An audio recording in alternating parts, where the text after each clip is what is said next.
Hi, I'm Rachel, and welcome to another edition of History in Your Own Backyard. Today we are here on the Anderson Ferry over the Ohio River, and we are headed toward Boone County, Kentucky. So I'm here today with Paul Anderson. Paul, how are you doing today? Fine, thank you. Tell me a little bit about the history of this place. Well, it has a lengthy history. It goes all the way back to, you might say it goes back to the early beginnings of Boone County itself. George Anderson and his wife Sarah Brooks settled here around 1800. And George was from North Carolina, or George was from Maryland. His wife Sarah was from North Carolina. And around 1802, Boone County Court directed George Anderson and a half a dozen other people to to build a trail from Burlington, Kentucky to the mouth of Dry Creek, which is right here at the ferry crossing. And in 1817, August the 30th, 1817, George Anderson bought a ferry boat and 103 3/4 acres for $351.87 and began operating the ferry here officially, which tells you that the ferry was actually here preceding that date. And he had to go downriver actually to get the ferry boat that they used. At that time they used like a flat boat with oars and poles, to push their way across. And then eventually that developed into a horse-driven ferry boat, actual horses walking on treadmills, one on each side. Wow. They'd blindfold the horses, and when they get across the river, they'd take the horse out and turn him around, and he'd walk the other way. Oh, wow. And the paddle wheel would go around, And in 1867, Charles Kotmeyer, who was a stagecoach driver, and he had allergies, and the doctor told him he should get out of the dusty environment and get a job with less dust. And so he came down and bought the ferry boat in 1865, right after the Civil War. And then in 1867, he built the first steamboat, steam-powered ferry, and he named it after Daniel Boone, Boone number 1.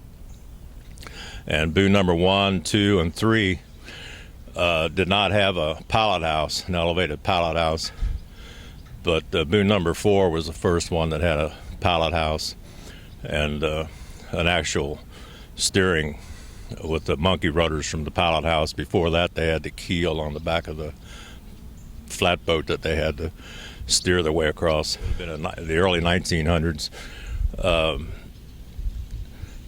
they had Boone number 1, 2, 3, and 4, 5, and 6, and then Boone number 7, which you can see behind us here, was the first ferry that they built out of steel. And originally it was steam powered also. They took the boiler and the steam boiler and out of the Boone number 6 and put into the Boone number 7. And then 10 years later they converted it to diesel electric, which is the way it is today. And when I bought the ferry, my wife and I bought the ferry in 1986 from the Kotmeyers. We had the two boats, the Boone number 7 and the little Boone, which you see over on the landing. And in 1991, we bought a little tugboat called the Lillian, and we bought a party barge, which was called the City of Parkersburg, which had a stern wheel paddle boat that pushed it up in Parkersburg, West Virginia. And we took them to Jeff Boat down Jeffersonville, Indiana, and had them put together and made into a ferry boat. And that's the boat we usually run today, the larger boat. Was there ever a time when the ferry didn't run? No, except we run, except when the river gets tremendously high. It has to get about 60 feet, 58, 60 feet. And weather conditions too, like if you get a frozen river, a lot of ice, or if you get a really strong winds, some days the wind will blow 40 and 50 mile an hour and it's a little too much for us. But otherwise, we try to run every day we can. We're officially closed on Christmas now. Are there other ferries? How many other ferries are nearby? Well, there's one at Augusta, Kentucky, and then there's one up in Sistersville, West Virginia, and there's another one down Cave Rock near Paducah. There's 4 ferries on the Ohio River. We're the only one that's privately operated.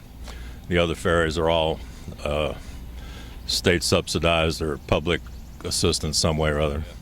Are there any other interesting stories about the ferry?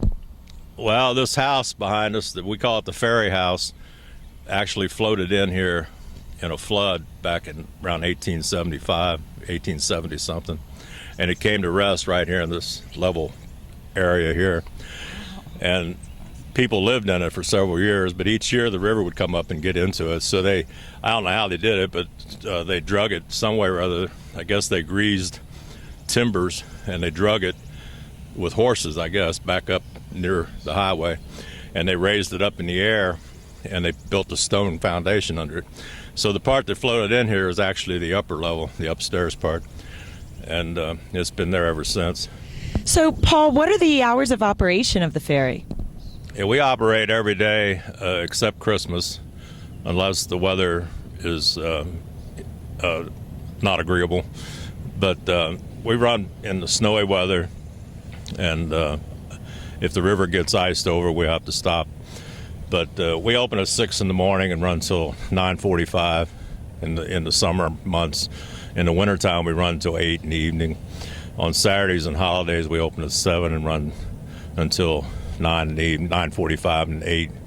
And on Sundays, we open at 9 in the summertime and 10 in the wintertime. Now, does there have to be a certain amount of vehicles on the ferry for it to run across? No, as long as we have a paying customer or somebody that needs to be across the river, we take them across. Even a foot passenger, if they got to catch a bus or meet somebody across the river, we try to, get them across the river. Is there ever a time or maybe a common time of day that there would be like a line to wait? It seems like it's running, so fluidly. Yeah, we have, it's sporadic. We have a rush hour. We call it a rush hour in the morning and a rush hour in the evening. About what time is that? Around 7 to 9 in the morning, or 8:30. And in the evening from about 4:30 to 6:30, we'll get a little busier. And then if it's added, you add to that, though, if there's added congestion on the interstate, like if they have an accident.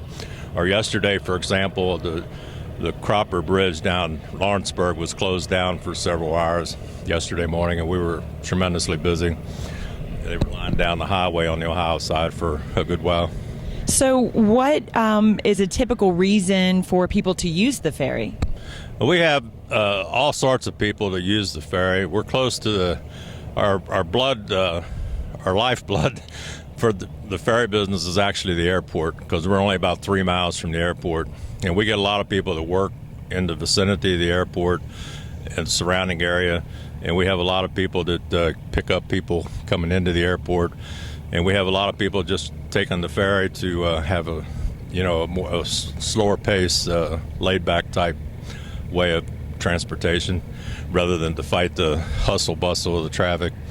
But we have all kinds of different people. We have people from all around the world, actually. One night, a guy came down. We were just about to tie up at 8 o'clock, and he came down the hill and he drove on the boat. And he had never been to the United States before, and he was by himself, and he was going to visit some relatives, and he was from Ireland. And he came into the airport and he rented a car, and the GPS brought him down here to the ferry. And he was all excited. He thought, well, man, this is really neat. He didn't expect to find a ferry boat to go across the river. So, we have a lot of people that come down that hadn't been here for years. They moved to other parts of the world, and they come back, 25 and 40 years later, just to bring their families back to show them where they grew up and take a ride on the ferry. We have people that propose on the ferry, and they come back on her 50th anniversary or something and say, well, I proposed to her 50 years ago on the Boone number 7 or something, So, it's interesting. You meet all kinds of interesting people, and there's never a dull moment.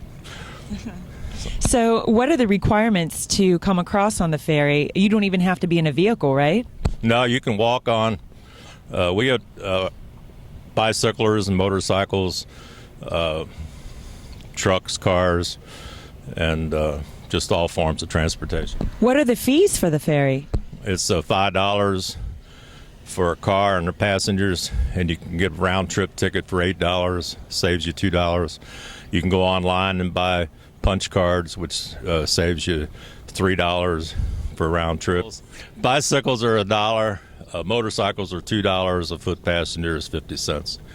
And when I started working there back in '61, a foot passenger was a dime, and a car and driver was 35 cents, and a nickel for each extra person in the car. So we've come a long ways as far as what it costs, to ride the ferry. Of course, back in '61, diesel fuel we were paying less than a dime a gallon, 9 cents a gallon for diesel fuel.